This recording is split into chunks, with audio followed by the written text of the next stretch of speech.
Well, y'all, right there's a trailer I got a chance to watch, Heather B and Tracy G. And I was watching it because anytime my friends are in a project, I always support. Right. You know, sometimes I support friends who are in projects that I wouldn't support if my friends weren't in it. You do that a lot, actually. I do that a lot, right?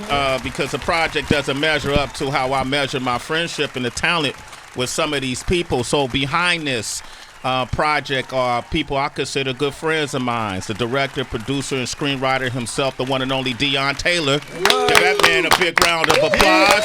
D, what up, baby? What's happening, man? Happy to be here, man. Happy to have you, Yes. Tracy G. I know you want to introduce this next guest because you love him so much. You talk about him, so go ahead. Absolutely. We were just talking about the different people who influence you in your careers, and so I definitely got to say to your face, Terrence J., one of the greatest voices of the millennial generation, is here with us today. Okay. Okay. Definitely. I'll come back to TJ, but I'm talking about the one right here that you watch all the time and that you seem to be fascinated with. The one and only Joseph Sikora is here as well right now. Joseph, why you not doing that? That's a fact, though, too. I want to keep the intro for me. That was for me. I want to keep that. That was special. Introducing people That this was year. special the way she came with that. Okay, I like all right. Yo, Joseph, welcome back to the show, man. Yeah, It's always appreciate you, great Sway. to Great see to see you, you. man. Hey, man, we see each other in the clubs. We see each other at work. Yes, sir. Always great to see you. My brother right here for so many reasons, so many layers. Every time he comes here, I celebrating him. To me, who he is, what he stands for, and how he represents himself in public is phenomenal. And I think he's a prime example of somebody who constantly evolves every single day. I just recently seen him give some incredible advice to Shannon Sharp. And I said, that's what my brother does. The one and only T.I. is back on the show.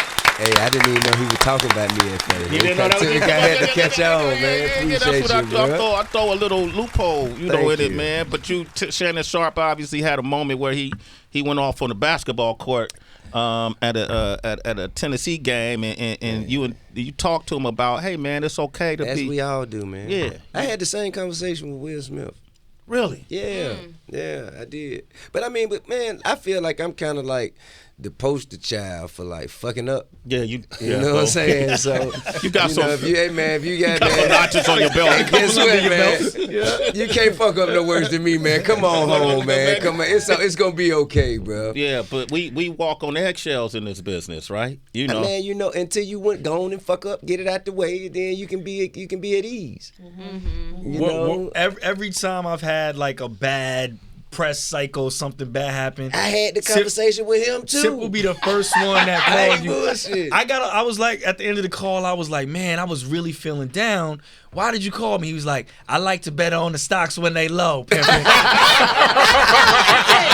Speaking to you in bars. And it worked, right? It worked. It worked. Joseph, you ever have a moment like you had a bad media cycle? Oh yeah, I feel like I have it all the time. In fact, I had like a really weird question that was proposed to me on the black carpet for FEAR, and I paused the interview and I'm like, Deon, come here.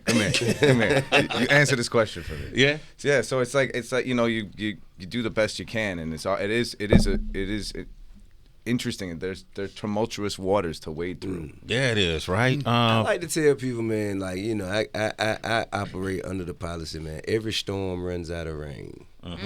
You know what I'm saying? No matter how bad it seems, this too shall pass. You just got to wait through it. You know what I'm saying? And nobody should be really like pointing fingers at everybody. 'Cause everybody, to be honest with you, everybody's just one video away. Yeah, bro. Everybody one video away. Not even one bad decision. One decision that probably was made before you even was in a position that you in right now. That just happens to surface. Yeah. You know what I'm saying? So can't nobody really stand in criticism of nobody else at that point. Tip make anything sound deep, right? Every toilet runs out of flushes. So you gotta let the shit to be go. honest with you though, but they do. That should be happening. We were having this conversation. I'm going to flip it then. This conversation. Heather recently just found out about a great opportunity that she's receiving from a decision she made early in her career to do Real World. But it was a decision she didn't want to make, right? Yeah, initially. No. Only because back in 1992 is when the concept of Real World came about at MTV. I'm a rapper. I just got a record deal. and my managers at the time like, "Oh, they're gonna shoot a documentary." I was like, that don't sound like no money. Like, what is this? I'm gonna live in a house with 6 other people, and you're gonna give me $200 a week? This doesn't make any sense. I pass. She's like, no, I think it would be good. They're gonna follow you around. It's never been done before. You're gonna move into a loft in New York. I was like, they're gonna feed me? She was like, yeah. And just kept going and having conversations, just blowing it off. And finally, they called and was like, join this cast of people, move into this house. The next day, that show aired. It aired that night. The next morning, my life changed. It's been 31 years later. Wow. 31 years, and there's a whole genre of television based on reality TV That was the first that reality they pitched TV. as a documentary. This was never a category. You know what I mean? They said it was a documentary. We're going to follow 7 artists around 7 20-year-olds in New York City. Like, that's what the whole concept was about. Still getting fed off the fruit of that labor. That's what Sway was talking about, what you almost said no to. She getting fed off a decision she almost said no to. Right? I'm curious if any of you all had that crossroad. I'm going to start with you, Terrence J. A decision you almost said no to, but you said yeah, and now you still reaping the benefits. Yeah, it happens all the time. Yeah. You know, there's always things you question, roles that you know are on the fence about. Like even this for me was a leap, right? Deon called me and he's like, I want you to play a character unlike anything you've ever done. And I don't want to give away too much of it, but you know, you're gonna be kind of the bad guy in it. And you have this persona of, you know, being a nice guy, you're the friendly guy. I want you to completely change that and just be dark. Right. And so that was a challenge for me, you know, and so it's all about saying yes to the right things and making those decisions. And I'm happy that I let go of fear to do this movie Fear, because I got to work with some incredible people. And I think we made something really special. I love that. Tip, what about you? I let go of fear to do this movie. This dude is the ultimate promoter right there, man. This motherfucker good, So man. This motherfucker good. I like that. This motherfucker's good. Go ahead, Tip. What about you, man? I mean, bro, I don't know about saying no to, but I almost got fired off of ATL like after the second day of shooting. For what? Or maybe the third day, the first week definitely. You know, I was just getting so much money and I couldn't show up on time. And you know, I was high smoking, pulling up. You know, I just wasn't a good leader as number one on the call sheet. I just wasn't being a good leader. And Chris Robinson pulled me to the side, talked to me, and Charlie Mack. They was like, yo, bro, they gonna fire you, dude. And I was like, so?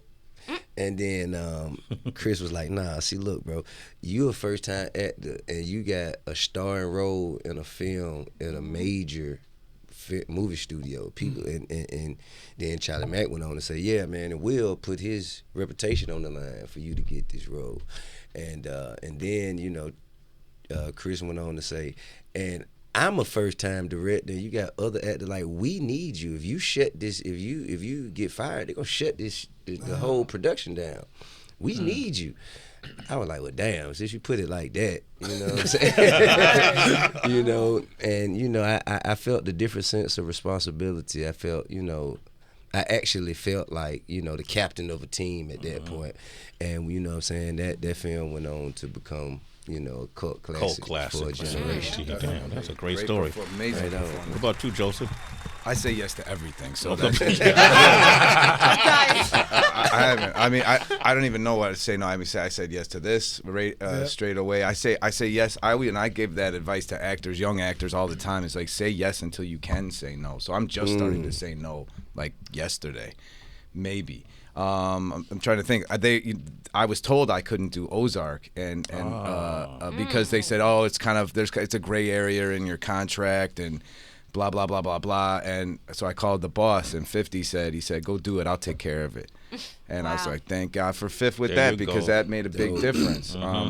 So it's great to have people that believe in you in your corner. Deon Taylor's definitely that person. My brother Terrence J is the same. It's been incredible getting to know T.I. because, as he says about ATL, I mean, at first when that came out, because I'm just a little older than Tip, and when it came, I was like hating on everybody who was younger than me, and like this big rappers coming up, and I'm like, that's my shit, man. Acting, fuck this, you know. And but then you watch, I'm just being honest with you. But then I watched it, and it was beautifully nuanced performance. He poured his heart into there. Great, you can't hate on it. It was great. And then subsequently all his other roles. I think that this role of Lou, without giving anything away of the movie, he allows himself to be vulnerable, which I haven't seen on T.I., and I think that that's another milestone for him in his acting, and you know, I'm a fan, and it's really great when you get to meet your people that you admire, and they're good people. But Heather B., you are a huge influence on me. Oh my God, that real world performance! I didn't know, some of those people were performing. I got nothing against anybody, but you came off as so real. The kid from Chicago, I was always fascinated with New York. I couldn't wait to get here, and you made it real to me. And then your stuff with BDP was so great. You know, shout out to Terrence hold your J. own on a microphone, and it was just man, it's just you were inspiring to me, for a multifaceted artist, is how you came across and how generous you were with your life. So grateful flowers, to you. Flowers. Say a rap, Heather. Say a rap. No, what I want to say, I think it lends to what they're talking about with the film. I think that even me saying no initially, it's fear a little bit, right? I'm from a certain place in my life. We don't want cameras in our life. You're not coming and watching me and in my house, and I don't know what y'all talking about. This sounds crazy. It's fear, not realizing the bigger picture at all. And I had a conversation, shout out to Kenny Parker, KRS-One's brother, who said to me, go be yourself. They can't edit that. Be you. That's who and that was talking to people that don't have fear or try to put their fear on it changed. It was a game changer for me. We got to put her in a sequel with that. The way she's dropping the word fear. We got. She's an actress. You That's know, what I'm saying. She's an actress. A true thespian. Dead presidents, everything. Heather done that. No, thank you. But yeah, it's being around people that don't have fear either. I love that. Pour into you is dope. So shout out to Kenny Parker. DB is in the background. He's actually a member of the Critics Choice Association. Critics Choice Association. Uh-oh, he been laying on us. Oh, shit. They set us up. So this who they sent you, huh? So you who they sent. And talk to Deon too. No, my question actually is for Deon, because I remember when we had him on, it was probably one of the first Zoom interviews we did when you were doing Fatale with Tyron and Michael Ealy, Tyron Turner. And so my question is about when you get people on your set and you write these roles, and let's say specifically with these three gentlemen, T.I. comes from another world that people look at him as a legend, but now he's earned his, accolades in the acting world. Joseph, you've done everything from playing a falsely accused shooter to now, being known for power. And then Terrence, people probably look at you in the same way they look at Sway as the media guy, the host, the red carpet guy, you know what I mean? When you get them on your set, what is it that you do to kind of get people or write something so it's like they don't look at T.I. and see rapper, they don't look at him and see power, they don't look at him and think E? Yeah, I mean, that's a great question. I think stylistically, it's who I am. It's the DNA of who I am as a writer director. This is not new. It's the same exact format with The Intruder, by putting Dennis Quaid opposite Michael Ealy as a villain, taking Tyrese and putting him opposite Naomi Harris. This is kind of like stylistically what I make. And I love it. So what I look for when I'm doing my projects is to see if I could actually find people that could play against type. I'm very interested in that, because I believe that the way that we could get in is by having them, because they're already creative artists. So it is natural for Tip to be in front of a camera, Joe, Terrence, this is what they do anyway. But can they challenge themselves on screen and become something different? We was flying here last night, and I was telling Terrence that he has to figure out another role that actually is not him again. Yeah. You know what I mean? Because if you study this art and this craft, and me being an independent, self-taught filmmaker, I had to learn how to do this. And it took me years and years to understand where to put a camera, how to speak to actors, and what you're looking for. So I love the grittiness of a T.I. playing against type, because Tip reminds me of we're so naturally talented. Tyrese is the same way. Yeah. Ice Cube is the same way. You just turn the camera on and they light it up. But how do you make them not be them in movies, right? You have to find a vulnerability, but also they have to also have the ability to want to be vulnerable. So when we talk about fear and we talk about all of their characters, everyone at this table is not themselves in the movie. at all. And we've heard it now for the last 2 weeks on the road with everyone watching the film. We're like, damn, man, I said, that's exactly how it's designed. But that's the energy that I try to put every time we make a film. Damn, Deon, man, these dudes are dropping gems right here, man. Come on, Tracy, go ahead, give it to him. Well, to kind of flip this conversation about fear upside down, I'm wondering if there are times when fear is actually necessary. Because thinking about this modern day era where a lot of people might do some type of joke on TikTok and a screen can give an illusion of immunity. You know what I mean? Where you're making really bold, impulsive decisions because you feel like you're protected. And there isn't enough fear for consequences. I think that's concern. I mean, like caution. You know what I'm saying? I feel there's a difference in fear and caution. You should definitely be cautious and aware of your actions before you engage. I'm just a firm believer in fear is for the Lord. Fear is for God. You know what I'm saying? I think that, but don't get me wrong, that don't mean it won't present itself. You know, but you get courage after you do the stuff to scare the shit out you. You know, not before. Just because the fear presents itself, you still have to have that awareness and that faith to go and get out there and do whatever it is and get to the other side of it. And now you brave. You know what I'm saying? But bravery don't just come cheap. Yeah, man. That's deep. Yeah, I would also add that I think fear paralyzes us. That's why the movie is. That's why we made the film. Right. Like people are living in fear right now. So the exact polar opposite of what you're saying is what we were just talking about earlier. Scared of an old video that you made a long time ago. Yeah. Right. Scared to divorce. Scared to get married. Scared to leave that job. You know what I mean? Scared to write that script. Scared to write that song. Like, we just constantly live in fear. And the reality of it is, if you continue living like that and you keep manifesting fear, you'll keep becoming a prisoner of it. Right. So the idea in this film is to explore the mindset and the mentality and the subconscious of what fear does. So whatever it is you're manifesting becomes your reality. Yes. So if you're sitting there, you're going, oh, I don't want to be in this marriage, but I'm afraid because I'm going to lose this or that, or he going to feel this way. Well, guess what? You're living in fear. Yeah. And all you're going to do is keep living in fear forever. So you have to face that fear head on and be like, I'm out of this. You know what I mean? At some point. So the movie kind of deals with that in a really cool way. And I think it's the first of its kind in terms of how we play with it and the psychology of what it means. And it's just a really cool movie that's wrapped in a horror film, a very, very elevated horror film. Let's go. Well, you see Terrence J on the trailer, I promise you. That first scene. Yeah, man, it's crazy because I never heard that voice. Yeah. I never heard your voice that you used in whatever line you were delivering. That's what made me, when y'all walked in and said, the trailer's dope. Because I'm hearing y'all, I heard Tip, I ain't heard these voices come out of these men. Right. That's crazy, yeah. As actors, so I know this role was extremely challenging for you. But when the last time you felt fear, though? So I feel fear when I do interviews, which is kind of an anomaly because I you do interviews, people. Yeah. But when I'm on the other side, I'm like, man, I know that anytime I do a press cycle, I could say something that could, lose a deal, lose your career, like every single time, right? Man, lose one, get it over with. I know. You know what I mean? See, I don't get that. I always goes on. Yeah, doing these is but you're Terrence J. That's crazy. I know. Ain't it's that crazy. Yeah, it's that crazy. you even think about that sort of thing. Yeah.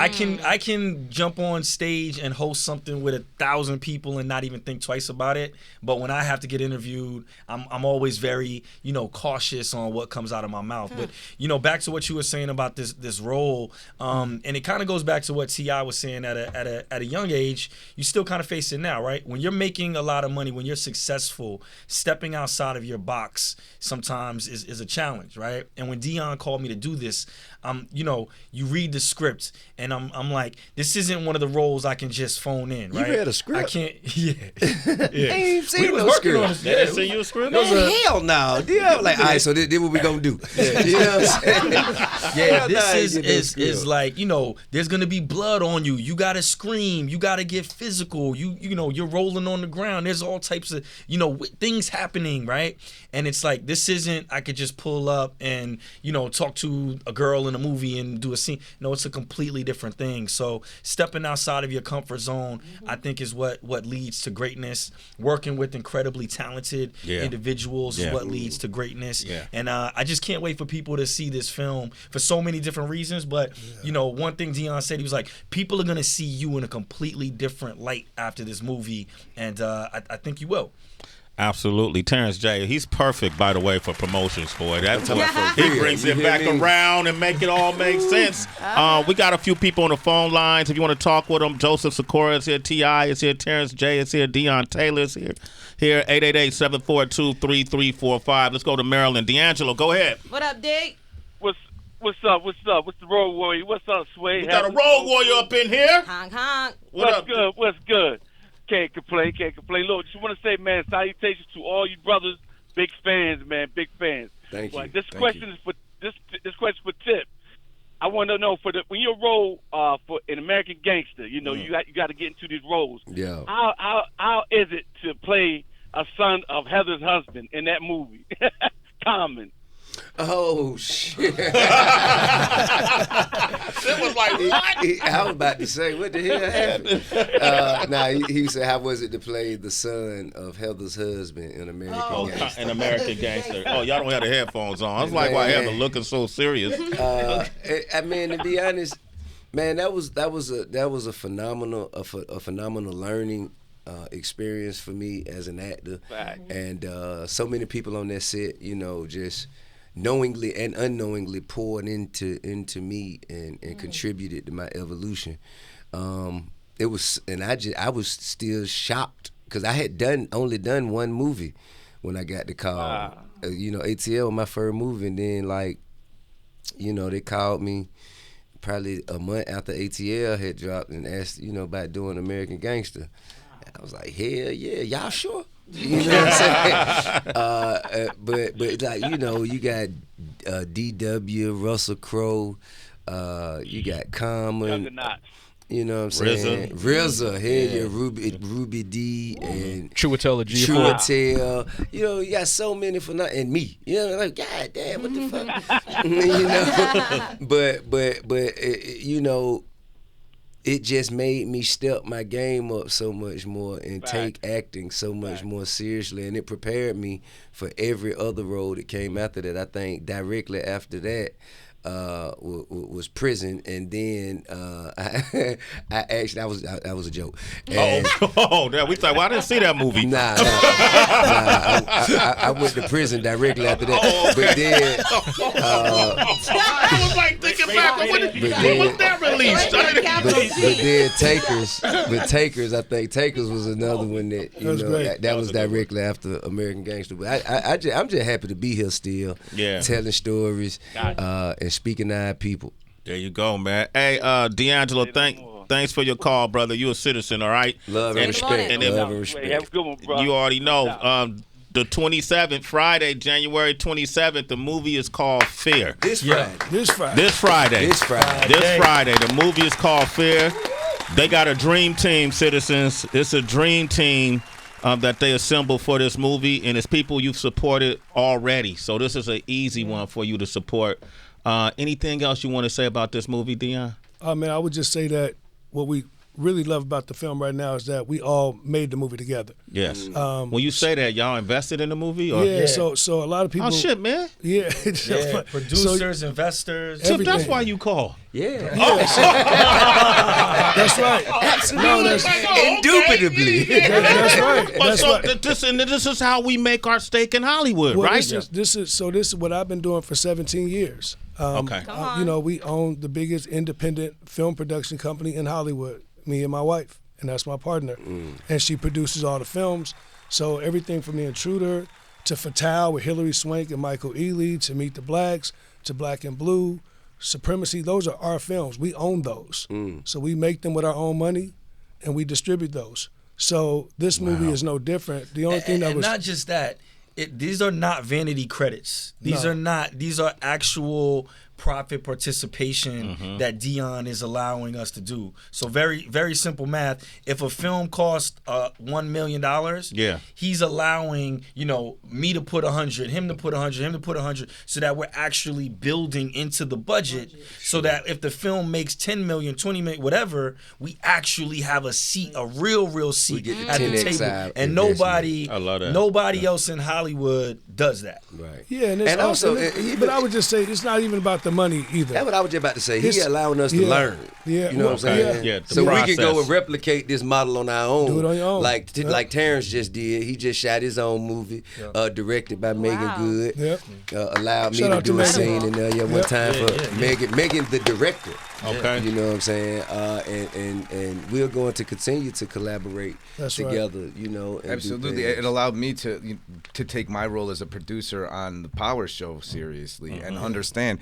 Roxanne was so generous, and $1 million budget is way easier to break down than like we have 21 million, 400,000, and this. So I was like, oh wow, it's like a math problem, and how much you have to spend on cast and crew, what needs to be put away just in case for this, and then where that money will get redistributed back within the production at this point in the production time. So Roxanne was incredibly didactic and accessible and one time wonderful. for didactic. I know, didactic. All right, yeah. So it's really great, and that really helped me on the Power Show understand, okay, because we have a rain day here, this scene needs to be moved to here, and have me be able to help make those decisions, and Deon and I get to work on the Power Show together too. So I'm really grateful for that too. He did the finale of season 1 and season 2. So. I'm just incredibly thankful and just gracious that you allowed us the opportunity to participate in a model that not only that you've I guess created, but now you've kind of mastered it, and not only are you using it to benefit you and your wife and your family, but you're extending the opportunity to us, to take us under your tutelage. Hey, This is actually a whole nother conversation, because at the end of the day, IP is what we want and what we need to own. So the reality is, all these great movies, all these great TV shows that we talk about, that we binge watch, that we download, that we talk about as classics, we don't own them. So at the end of the day, these studios and these other producers that are actually creating these things, they own those IPs.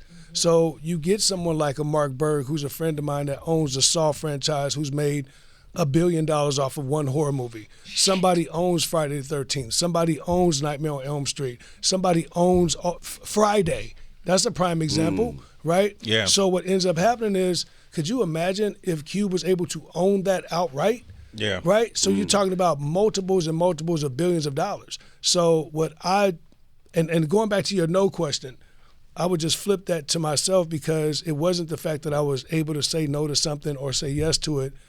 The way that I got here with this company was because no one actually asked me would I participate in Hollywood. So I had to actually tell myself yes and go create my own film and do it from the ground up and make this thing become, $100, $200 million company just by ourselves. But that's what this is, man. So now if we could build it like this, where people are screaming Black excellence and ain't nobody really doing the work.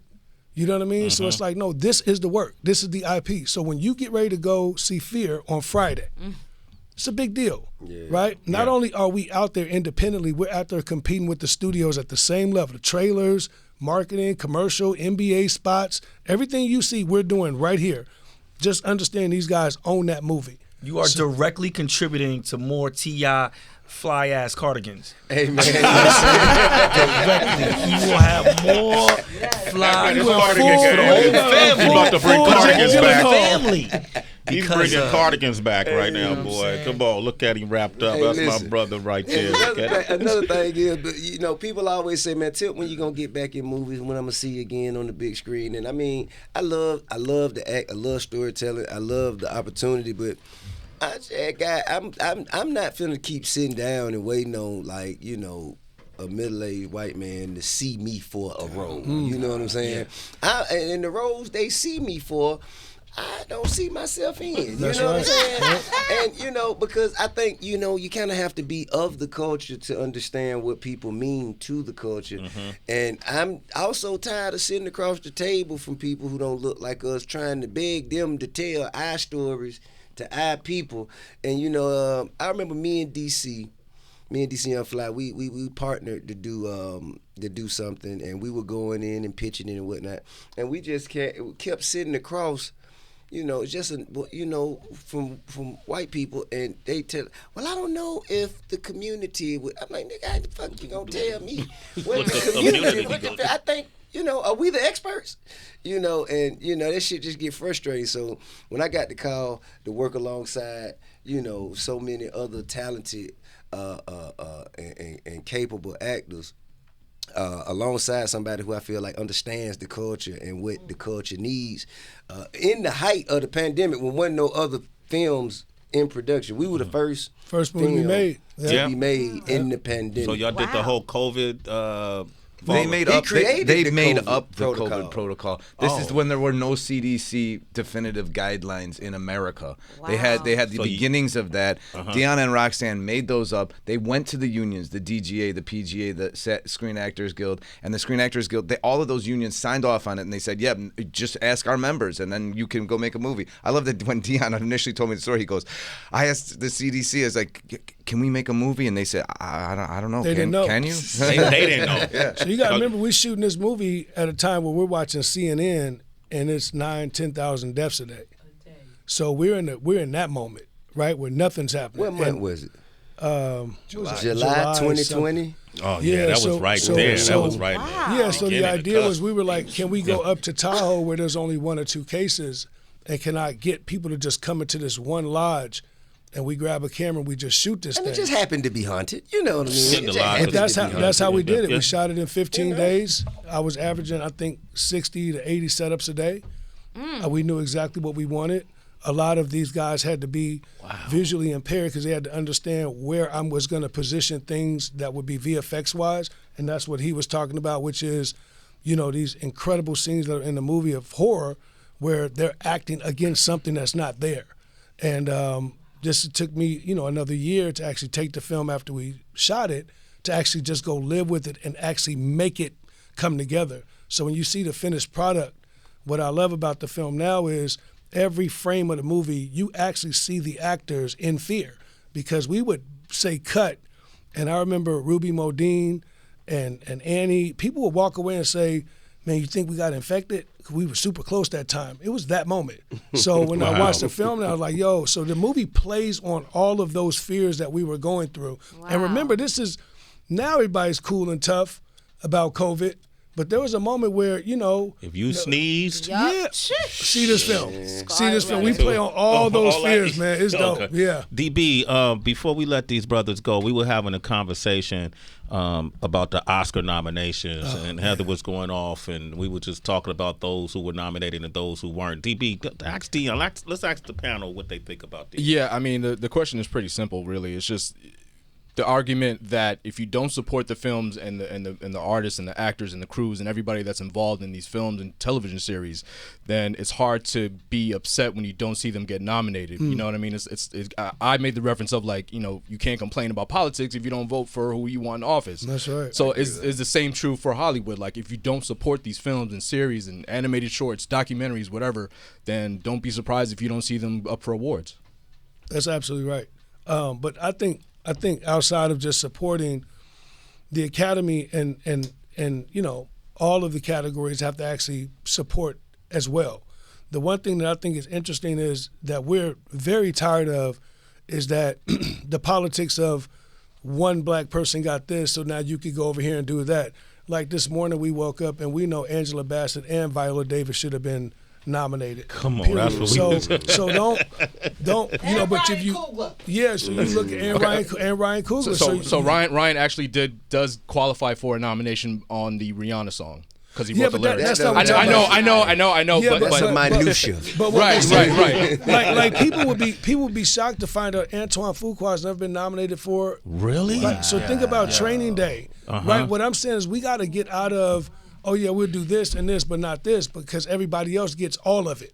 So this morning, like I said, man, I thought that, and we really rooted for Viola Davis, man. We went to war for her for that movie. The Woman King. That was incredible for her to step into a world like Gladiator as a black woman. Yeah. And shout out to Nicole Brown over at TriStar, who actually had to go fight to find extra money outside of the studio with Viola to even make that movie. So at the end of the day, it's like, man, we just got to get to a place, man, where we're accepted for who we are, and color is not in the way of performances. I think right? I think another thing is, and this is just me personally speaking, I'm just tired of seeking validation from folks exactly. Yeah.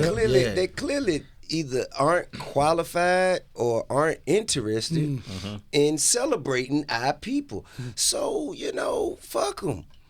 You know what I'm saying? They either don't know, don't show, or don't care what's going on. That was a good fuck 'em right there. there. That was a good fuck 'em. I have a lot of business with the Oscars and the Academy. I'm not necessarily talking about the Oscars in particular.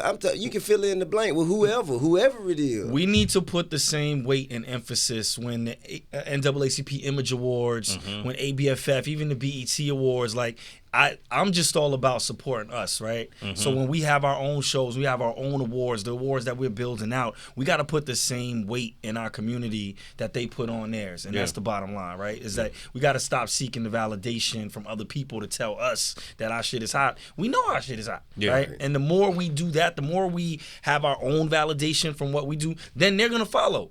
Right, so it's. I just think we got to stop worrying about what other people say about us and build ours. Yeah, we also need us to support us as well in the industry, and I'm talking about the awards now, because at the end of the day, we are also in a position where we constantly are celebrating the same people over and over again, and not allowing new talent to be broken. So as you look at the marketplace right now, you're like, all right, if you had to look right now, you tell me who the next Jamie Foxx or Denzel Washington is right now. You can't name nobody, because Hollywood's not. Terrence J. Hollywood's not breaking new stars. But at the same time, we talk about the award side of things. It's like you could look at Brendan Fraser in a movie like The Whale, right? Who everyone's going crazy over. Small independent movie, really, really great, incredible performance. But at the same time, when's the last time we have found any of the awards you just named as ours, found young independent performances and awarded that in a very real way? Look at what we're doing. This is a great example. We've been doing this for 15 years. We got close to $200 million in independent box office receipts.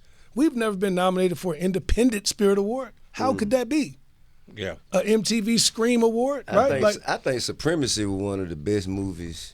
Regardless, not one of the best independent movies. It was just one of the best movies. You know what I'm saying? Thank you for that. Man. Yeah, right on. I mean, and to see the range, to see Deon do a movie like Meet the Blacks, because that's where I met Deon. Yeah, that's right, in Atlanta. I met him on the set of Meet the Blacks, because he had my old lady in the first one. Tamika was in the first Meet the Blacks. She was great, and that was her in real life. That she went acting it out. Shout out to Tiny, man. Right on. But from that to like Fatal, Supremacy, Black and Blue, like, that's range. You know what I'm saying? And that shit deserves some acknowledgement and some consideration. Absolutely. I like the model you setting up, the business model you setting up for this movie Fear, which is in theaters this Friday. And to Terrence J's point, I think we have to set that mentality up in everything we do. Like seeking out validations. Heather's gonna always be mad at the Academy. You know what I mean? Like rightfully so. So I'm a firm believer in that. Gentlemen, I want to thank y'all for coming by today. Thank you. This is all, man. Hey, and this interview happened because Terrence J and Deon said to me on the group text last week, we're like, hey man, we trying to get on Sway in the morning. I can't get nobody. I said, man, I'm a call, bro. And I called him and I said, hey man, we trying to get on there. He said, wait, bro, come the fuck on. That's real. Okay, cool. Yeah. So shout out to you, bro. Yeah, thank you, Sway, for real, man. It's all love, man. When you was telling me Deon and Joseph and Terrence, Hey, I appreciate y'all. Y'all always have been a supporter, not just of the culture, but of me and my family. You know what I'm saying? Primarily. So I really appreciate it. Because I still thought Sway was mad at me because I beat him in basketball. You say that last time. I didn't know if he was gonna take it to. I didn't know. You hooped him. You was hooping on him, I was man. hooping Wow, on we need Sway. John that. Moran I on was it. hooping on Sway. Rematch. Hey, man, thank y'all. No, I love y'all, and I can't wait to see the screening. I'm going to the screening tomorrow. Tomorrow night, man. Okay. Please come see I'ma it, man. see it We're gonna early. be at the AMC, man. Just Okay. gonna have it up loud, IMAX. Come watch the film. I'm coming. Terrence J. Give him a big round of applause, man. Deon Taylor, Joseph Sikora. And I gotta give just one baby little quick thing, just to give love to K-Slay right now, just as being in the studio, and just as a reminder to keep that presence and that love and memory alive. Wow, that's what's up. Long Man, live one K-Slay. time for Joseph Sikora giving it up Come for on, the culture. man. You know what I'm He all saying? up it. He said, Hey, Heather, man. you and BDP, come on. That was dope, man. Yeah. It's one of the coolest. This is one of the coolest, just formally trained thespians I've had an opportunity to work with, man. Yeah, And I crazy, man. appreciate your energy as well, man. And he dropped the Boys in the Hood line. I caught that. I caught it. All right, hey, gentlemen, congratulations. We will support Thick and Thin, okay? So we're going to be pushing people to go to the theaters Friday. Support your own. What other movie should you be watching other than Fear? If you're going to watch more than one movie, then go for it. But the only movie you should be watching this weekend is Fear. Take your Unless family you're to see scared. it, all right? Unless you're scared. Unless all you're right? scared. And then you should face your fears because, truly this is a message to folks. Face your fears, That's right? it. Yep. Deal with your Overcome. fears. Overcome your fears, okay? We want to thank Life Jennings for coming in today. Give him a big round of applause. This new single, Tell You Gone. Chuck D will be here tomorrow. Yo, Dope. Nice. hold up. Well, I got y'all here. What's up? Turn the music down. A question you would want to know from Chuck D. Ask him a question. What did he think of the Elvis movie? Oh shit! That's from Joseph Sikora. Yeah, for real. Okay, that's it. And you know why? Because it also has it's a hip hop soundtrack inside of the movie, and now it's being nominated for Best Picture. That's a interesting. That's a very and what's crazy about the Elvis picture is what's the girl Doja Cat? Yeah. Yes. She actually was up to be nominated for Best Song, but because it was an original, they used Elvis's sample of the Hound Dog. They knocked her out of the Academy running.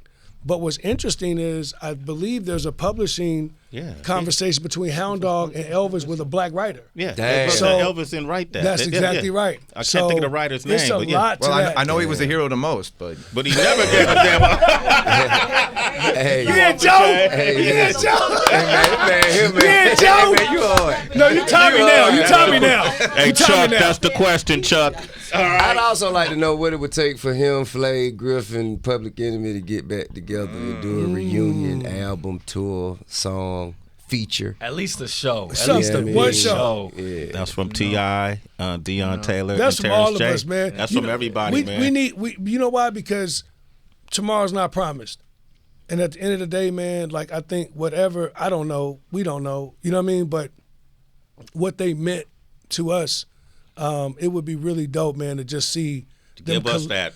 collectively. Yeah. Give themselves that. You know what I mean? Especially when you just think about the world we're in, like, most recently, shouts out to Coach K and Quavo and that group. Yeah. But when you understand, like, how fast life happens, and here we are at blog sites doing all that, and this young kid dies, we like, damn, that's the last time we get to see that. Yeah. You know what I mean? So I just feel like, yeah, man, that would be a really great question for him. It's like, man, what could we do to just get them together one time? Yeah. You know what I mean? We ain't even got to study for an interview. I got two great questions. Thank you, fellas. Segment. All right. Sealed. Congratulations. Give these guys a big round of applause. Deon, Terrence, T.I., Joseph, thank you so much for coming by today.